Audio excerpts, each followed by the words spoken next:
Hello, हाय, नमस्कार. आज परत मस्तपैकी मऊ रसरशीत अशी रसदार अशी मँगोची बर्फी घेऊन गेलेली आहे. एकदम ओल्या नारळापासून आपण ही मँगो बर्फी बनवणार आहोत. आंब्याची वडी आहे. खूप सुंदर रेसिपी आहे. अजिबात स्किप करू नका. आता आंब्याचा सीझन चालू आहे आणि अशा वेगवेगळ्या रेसिपीज आपल्या किचनमध्ये झाल्याच पाहिजे. त्याच्यामुळे ही नवीन रेसिपी तुमच्याबरोबर शेअर करते. त्यामुळे व्हिडिओ शेवटपर्यंत बघा आणि चॅनलवर नवीन चॅनल अजून सबस्क्राईब केलं नसेल तर लवकरात लवकर चॅनलसुद्धा सबस्क्राईब करा.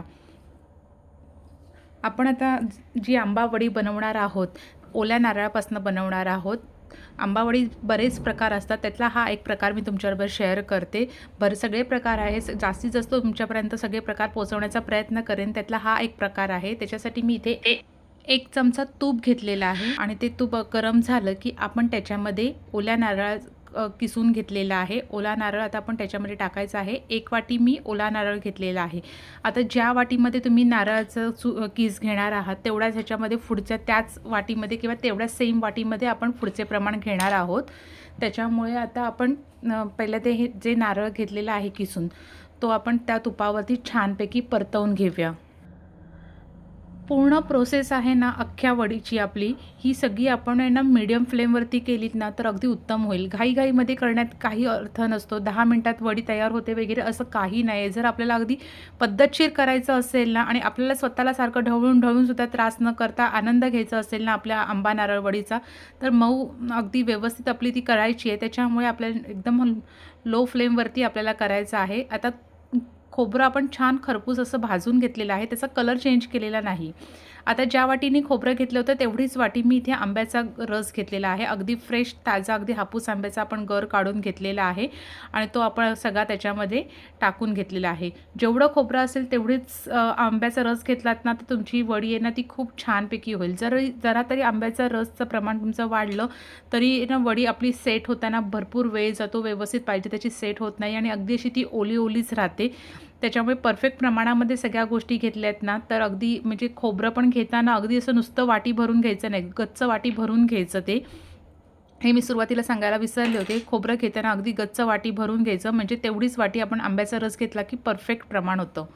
आता आपण आंब्याचा रस आणि खोबरं छानपैकी असं मिक्स करून घेतलेलं आहे आणि जसं ढवळायचं आहे ना तसं ते तुम्हाला एक स्टेप बाय स्टेप कळत जाईल की आपण किती लो फ्लेमवरती करतो आहे, ते परफेक्ट करतो आहे. आता आपण आंब्याचा रस सगळा खोबऱ्यात मिक्स केला. आता इथे मी साखर घेतली आहे. साखर इथे मी 1 वाटीला थोडंसं कमी प्रमाणामध्ये घेतलेली आहे. 3/4 वाटी आपण साखर घेतलेली आहे. ती साखर आपण त्याच्यामध्ये सगळी टाकून घेऊया. आणि जर तुमच्याकडे फ्रेश मलाई असेल, म्हणजे दुधावरची साय अगदी फ्रेश अगदी ताजी असेल ना तर मस्तपैकी 1 वाटी घ्या. नसेल तर फ्रेश क्रीम घेतलं तरीसुद्धा चालेल. ऑप्शनल फ्रेश क्रीम आहे, पण शक्यतो जे ताजं साय असते ना, जी आता मी सुद्धा सगळी ताजी साय घेतलेली आहे. 1 वाटी ताजी साय त्याच्यामध्ये टाकायची की त्याने टेस्ट आणि टेक्स्चर दोन्ही पण छान येतं आणि हळूहळू सगळं काही मिक्स करत जायचं आहे. आता एक लक्षात ठेवा, साखर जेव्हा मिक्स करतो, साखर मिक्स केल्यानंतर जशी ती गरम होत जाते तसं त्याचं आहे ना सगळं म्हणजे अशी नरमपणा येत जातो आपल्या सगळ्या वडीला. त्यामुळे तुम्हाला वाटेल सगळं पातळ झालं, पण असं काही नाही आहे. पूर्णपणे ते व्यवस्थित आपल्याला ढवळायचं आहे. जर तुम्ही हाय फ्लेम केलं तर कंटिन्यू तुम्हाला ढवळत राहायला लागेल.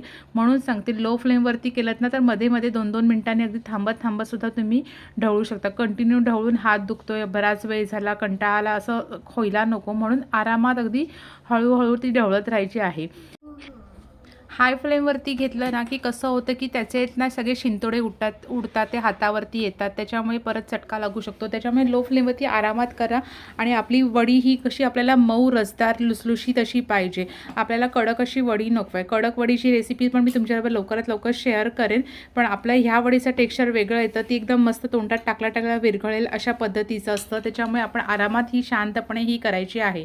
आता जसं त्यातलं पाण्याचा अर्क कमी होत जाते तसं आपली वडीचं बघा टेक्स्चर सगळं घट्ट होत चाललेलं आहे आणि वडी आपल्या पॅनला पण म्हणजे भांड्यात पण कशी मोकळी होत चाललेली आहे, सुटत चाललेली आहे. आणि त्याच्यामुळे लक्षात ठेवा की हळूहळू पण आता व्यवस्थित ढवळली पाहिजे, कुठेही ती लागता कामा नये, करपली जाता कामा नये. त्यामुळे हळू फ्लेमवरती आपण ती करतोय. आता एवढं लक्षात ठेवा की ज्याच्यामध्ये आपल्याला वडी सेट करायची आहे त्या भांड्याला आधीच आपण तूप लावून ठेवायचं आहे. इथे मी अशा पद्धतीने माझ्याकडे केकचा कंटेनर होता, त्याच्यामध्ये मी अशी वडी सेट करणार आहे. त्यासाठी मी आधीच त्याला सगळं तूप लावून घेतलेलं आहे. आता आपण गॅसची फ्लेम बंद केलेली आहे आणि आता गॅसची फ्लेम बंद करून ते सगळं मिश्रण आहे ते आपण आता त्या भांड्यामध्ये काढून घ्यायचं आहे. हे बघा, अशा पद्धतीने आपण हे सगळं काढून घेतलेलं आहे. पूर्णपणे सगळीकडे काही चमच्याला वगैरे असेल सगळं काही पद्धतशीर अगदी व्यवस्थित काढून घ्यायचं आहे. अजून आंब्याच्या वडीच्या, ओल्या नारळाच्या किंवा अजून बऱ्याच प्रकारच्या वडीच्या रेसिपी आहेत. लवकरात लवकर त्या सगळ्या रेसिपी तुमच्याबरोबर शेअर करण्याचा प्रयत्न लवकरात लवकर करेन. पण आज जी ही रेसिपी शेअर केलेली आहे ती तुम्हाला आवडते की नाही मला नक्की कमेंट्स करून सांगा. आणि अशा पद्धतीने मऊ, रसदार, लसलुशीत अशी ही आंबा नारळ वडी तुम्ही ट्राय करा आणि सेम पद्धतीने केल्यानंतर तुमची कशी बनते ना तीही मला कमेंट्स करून नक्की सांगा.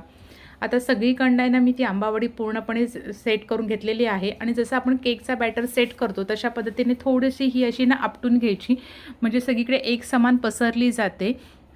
आता परत एकदा ना त्याच्यावरनं एक आपण चमचा असं व्यवस्थित हे करून त्याचा वरचा जो सरफेस आहे तो सगळा अगदी प्लेन करून घेऊया, म्हणजे कसं ते दिसायला वगैरे पण छान होते आणि ते वडी म्हणजे खूप छान अशी दिसते. एकाच साईडला जाड एका साईडला बारीक असं काही नाही, पूर्णपणे अगदी सगळीकडनं आपण प्लेन करून घेतलेली आहे. आणि सगळ्यात मेन म्हणजे ही वडी आपण फ्रीजमध्ये थंड करायला ठेवायची नाही आहे, ही रूम टेम्परेचरला अशीच थंड करायला ठेवायची आहे. 1-1.5 तासामध्ये 2 तासामध्ये अगदी छान सेट होते.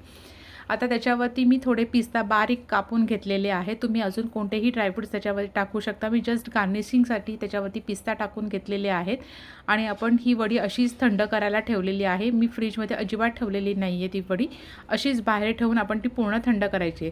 थोडी कोमट झाल्यावरती मी त्याला जरासे ना सुरीने अशी त्याचे वडीचे तुकडे काढून घेते. हे तुम्हाला जशा पद्धतीने पाहिजे त्या पद्धतीने छोटे मोठे तुम्ही तुमच्या चॉईसनुसार कमी जास्त वडीचे तुकडे करू शकता. पण कोमट झाल्यावर ना थोडेसे त्याला अगदी आपण अशी मारून ठेवली ना वडीचे तुकड्यांसाठीची अशा ही सुरी की मग ती नंतर आहे ना आपल्याला बरी पडते, पटकन लगेच ती मोकळी होते आणि गार व्हायलासुद्धा मदत होते. अशा पद्धतीने आपण ती पूर्ण वडीचे तुकडे करून घेऊया आणि ही वडी आपली पूर्णपणे गार करायला ठेवून देऊया.